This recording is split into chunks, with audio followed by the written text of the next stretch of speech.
Hello.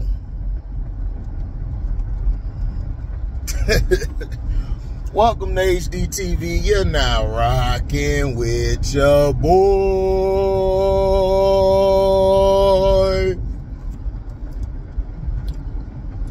They tried to do us in last night, didn't they?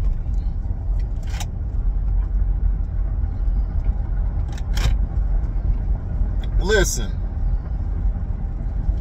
If y'all don't like Coach Prime, dog, like, just come out and say you don't like Coach Prime. Like, as a whole business. Y'all don't want to say that because y'all know y'all making money off of them.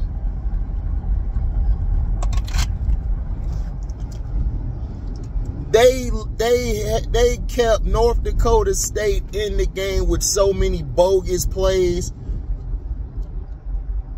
Here's the thing that made me upset. The touchdown that dude scored when he scrambled to the right, Travis Hunter got held. No call. Then, excuse me, by the end zone when they were finna score, I think it was in the third quarter or fourth, they cheated that time. It was holding on the defense, but they're going to talk about, oh, it was a push off by the offense and stuff. I'm like, what? He's trying to get off the dude so he can make the play. What is you talking about? They made so many dumb, boneheaded calls the whole game. It wasn't even funny. But Colorado's defense is going to be problems this year, but they fit right into the Big 12, don't they? The Big 12, they don't play no defense, so they fit right in. None. Now, the issue on defense is, I don't know what these linebackers are being taught. I don't know what these D linemen are being taught. Their technique and fundamentals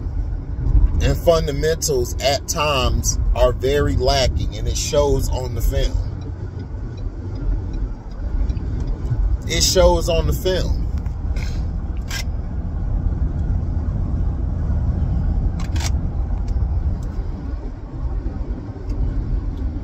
It shows you on the film what it is.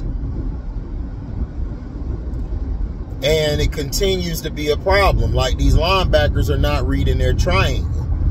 Now, everybody will ask me, HD, what you mean by triangle? If you a guy or a man or a boy, whatever you are, you know what the triangle is. But if you don't know what the triangle is, that means your coaches don't know how to coach.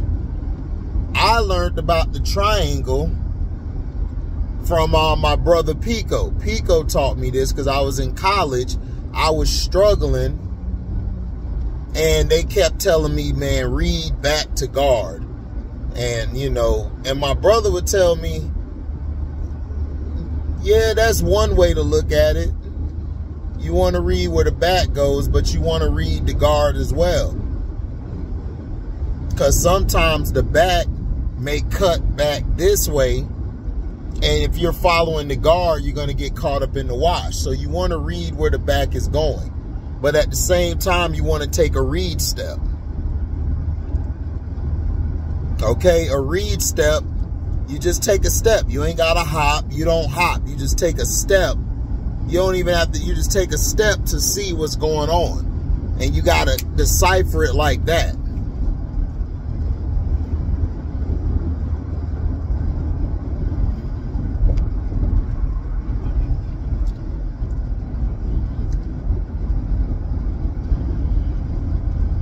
You have to decipher it.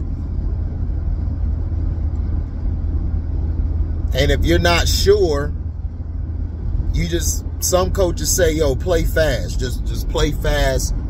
It'll come. There's some guys who will never get it up here, but because of their skill and their athleticism, they're able to stay in the right place or be in the right place.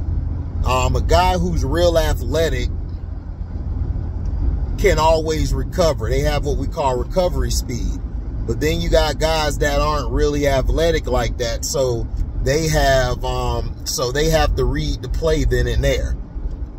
so they can make the play. Like Zach Thomas for the Dolphins back in the day wasn't fast, wasn't all that big, but he never was out of position. Whereas a Brian Urlacher would be out of position, but he can always bounce back because of his athleticism. So the linebackers for Colorado at times were getting confused by the motion. North Dakota State did a great job motioning a lot.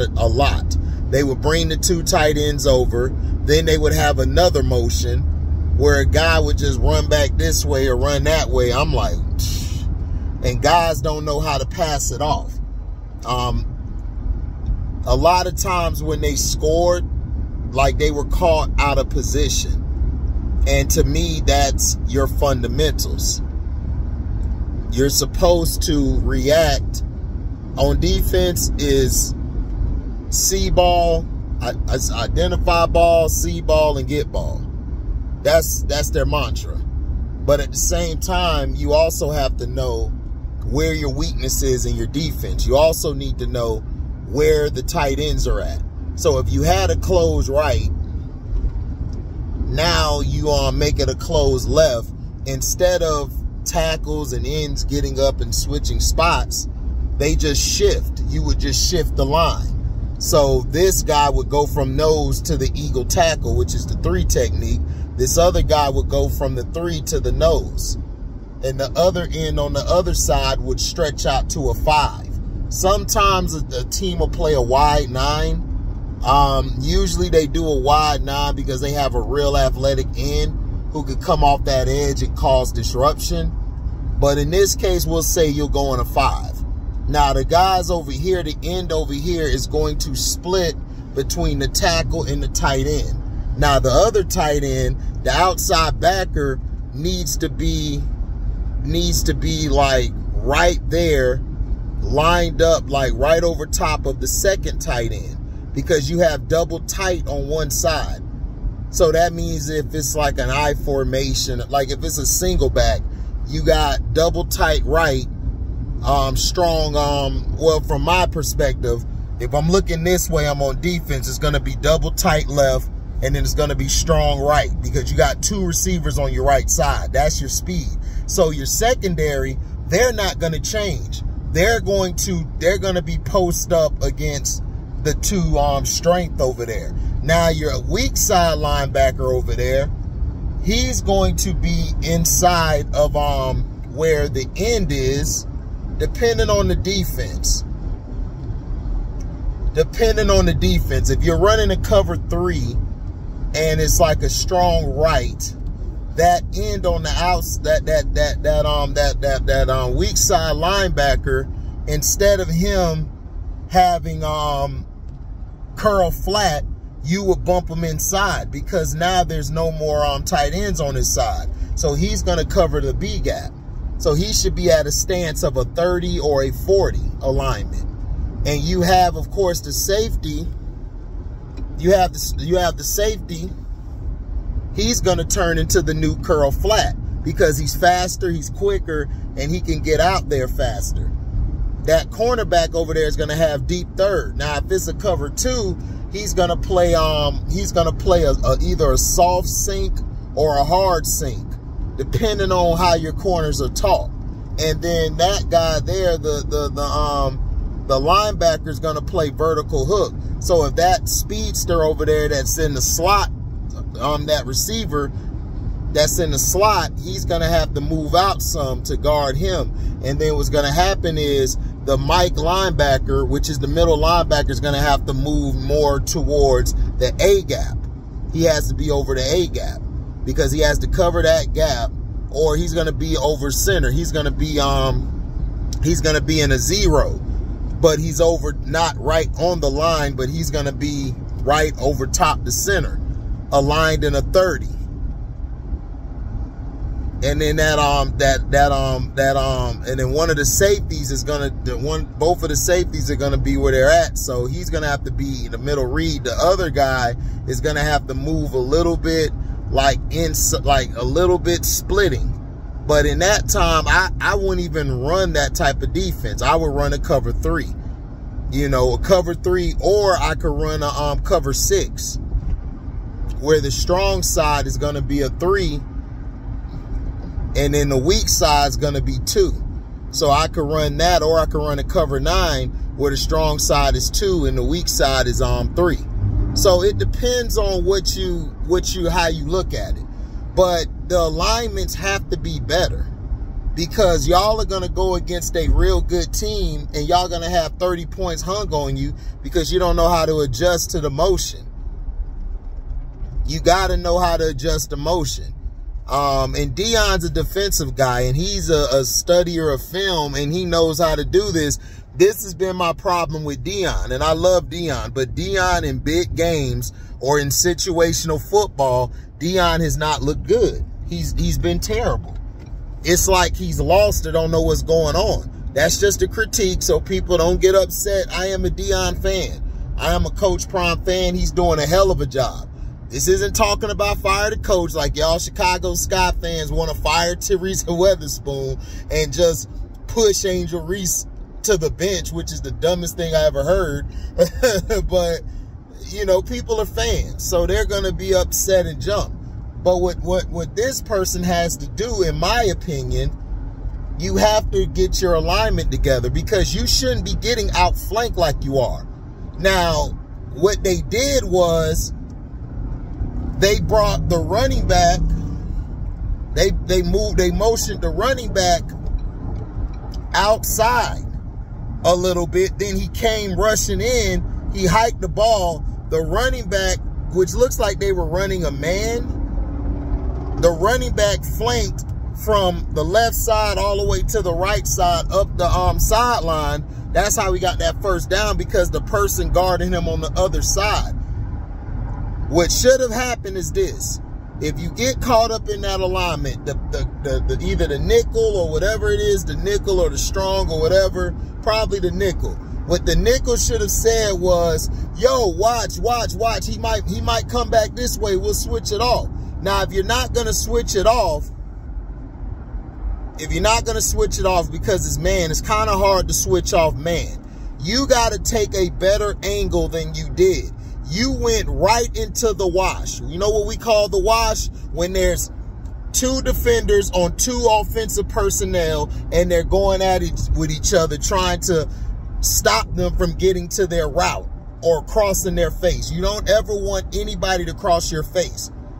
The defender ran right into all of them, and the guy was open after he ran a flank. I mean, he ran a flare, excuse me.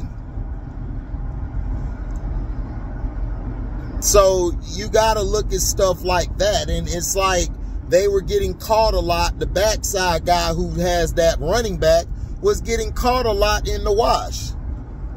And that's how a lot of times you see guys get open. You like, how they got that open? Well, because somebody was running man and they got caught up trying to get over top.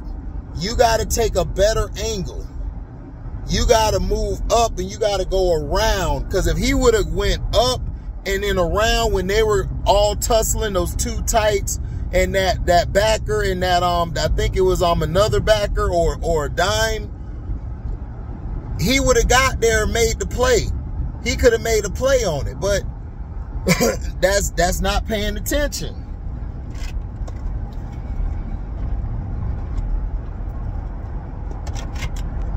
So defensively, they got to learn. Now, they stopped the run. Like, I like them. Like, they gave up the run a few times, but most of the time they stopped the run.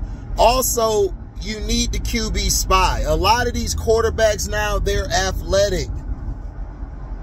They're not the same old Tom Brady's and Drew Breeses, Tim Couches, and all. No, them guys are gone. These quarterbacks, no matter if they white, they can run. They can move. They can move. In North Dakota State, they have a very good record against big-time conference teams. So they're coming prepared. So what you got to do is you got to know your personnel. KYP, know your personnel. Now, offensively, you got to run the ball more, Prime. This is my issue with Jackson State. He don't run the ball. I'm like, Prime, run the goddamn ball. You are going to get Shedeur killed out there. Shedeur was getting killed out there because you're not running the goddamn ball. If you run the ball, you take pressure off of Shedeur. You keep the defense honest. And then get out of that damn shotgun every play. If you want to run your basic shotgun, cool.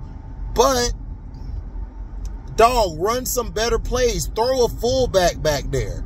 Or throw a tight end back there to be the fullback. So y'all can run dive or run something or fake the run and throw it out. But just keeping one running back there and then throwing every damn down is not going to help y'all. Y'all got to run the ball. To me, I would do the I formation, but hey, nobody wants to do that no more, which I don't understand because I'm running the damn ball. You only got in the shotgun when you were trying to throw the defense off. Now you're running shotgun. It's like, what are we doing? Shedeur out here running around. You talk about you don't want him to be Lamar Jackson when you took a dig at Lamar Jackson, but hey, you don't want to be Lamar Jackson. It's like, well, get his ass a running game. Because Lamar Jackson can throw the ball on the run and in the pocket. Shedeur can throw the ball from the pocket, and he could throw it. I don't know if he could throw it on the run as good, but he's good at setting his feet and letting it fly.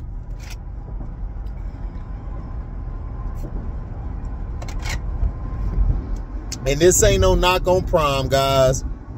You know, you guys got to understand, you got to take constructive criticism. If you don't take constructive criticism, you'll never grow as a person. I want to see Prime succeed, but I'm just saying, if Prime would have went against like a Texas or somebody, they would have beat their ass. Texas would have whooped them. They running all these motions. You got to know how to adapt to the motion. Sometimes you can audible the defense. Like if the dude go into motion and he's about to come back the other way, you know, you got to get your angle right. Now, if you see them doing a motion and everything, you can be like, okay, when they're in this set, they like to run that flare route to the running back, or they like to run the two tight ends inside, so then they can set a pick. So we could switch that off to we could switch that off to a 2 or a 3. And somebody could pick that up. I noticed in the game they started doing that. They started going back to a man zone a little bit when they were trying to do all that flank, trying to outflank the damn buffs. They switched that up during the game. But offensively, they got to run the ball. But this team here, like I said, I see this team winning maybe 5 to 6, maybe 7 games. I think they'll make a bowl. I don't know if they'll make the playoffs. We'll see. It depends on how good they get.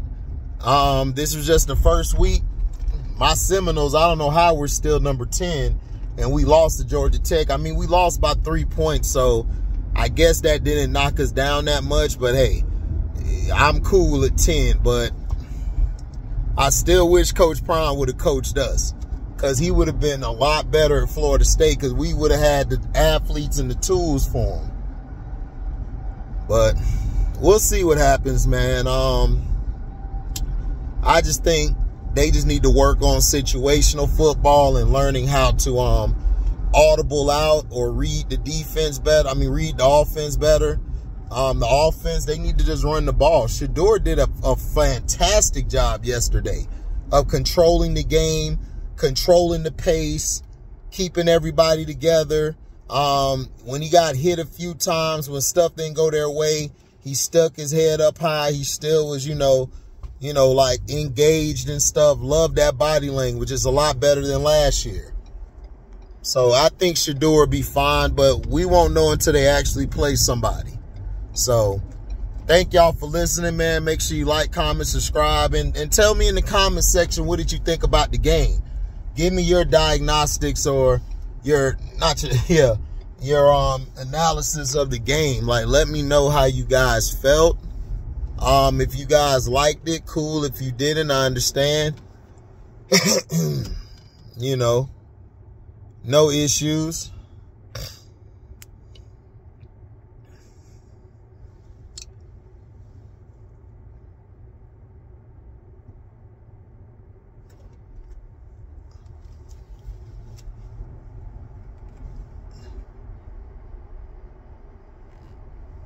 So you know how it is. So make sure you like, comment, and subscribe. You know what I'm saying? Hit the notification bell to select all to receive upcoming notifications. If you love what you hear, you can donate to this page. You know what I'm saying? You can donate to the page. The Cash App is in the description box along with the Zelle. You guys can also super chat. And like I said, we got the Patreon up, $3 a month. I'm gonna put something on there today. And you know, the Deezy report, you guys can go to that. And you guys can also excuse me, you guys can also find me on Rumble. I dropped something on there. So thank y'all for listening, man. I am out. Deezy.